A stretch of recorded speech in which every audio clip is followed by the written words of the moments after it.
So I'm going to talk a little bit about a movie where I'm trying to unravel the problems with it right as we speak. I'm going to try to keep this brief, although the story is so convoluted that it's going to be hard.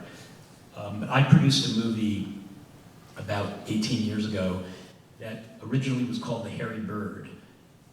None of you have heard of it, for a good reason, because what happened was that when the film was in post-production, Harvey Weinstein, of all people, saw one reel of the film. He was snuck the reel by one of the financiers of the film.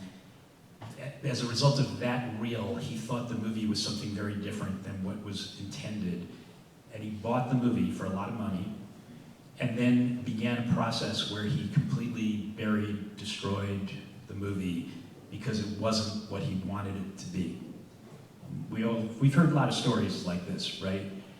But the good news, the semi-good news, is that I found out just a couple months ago that the original distribution deal with Miramax had expired. And so I took it upon myself to start researching this to find out what we could do about getting this film not only back in circulation like we've been talking about, but also to restore the original director's cut of the film before Harvey got his scissors out. And what I discovered was, and this is where you start to hear about how complicated all of this is. The original financiers were a Canadian company called Alliance Atlantis.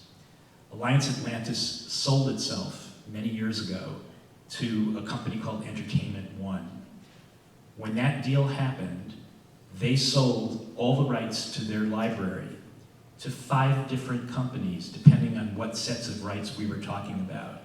And this film was included in that library where one set of international rights went to one company, the Canadian rights went to another company, the US rights went to a third company, and then those companies went out of business and got inherited by other companies. So I've been tracing this back and back and back and back and back.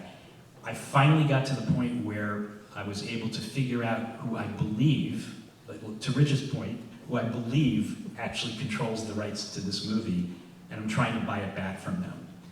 And they're not even 100% sure that they own the rights. So, you know, this is an example, and then the materials. There's one set of materials that are in a warehouse in Canada. There's another set of materials that are at Paramount, which it took me a long time to figure that one out, because what happened was that when Miramax went out of business, their library was bought by a holding company that still calls themselves Miramax, but then they sold the North American rights to the Miramax library to Paramount.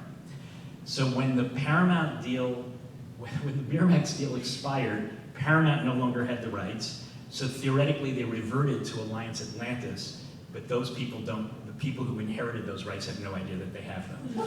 So Paramount has a bunch of materials too, but that's the wrong version of the movie. That's the Miramax version with all the Harvey Weinstein cuts.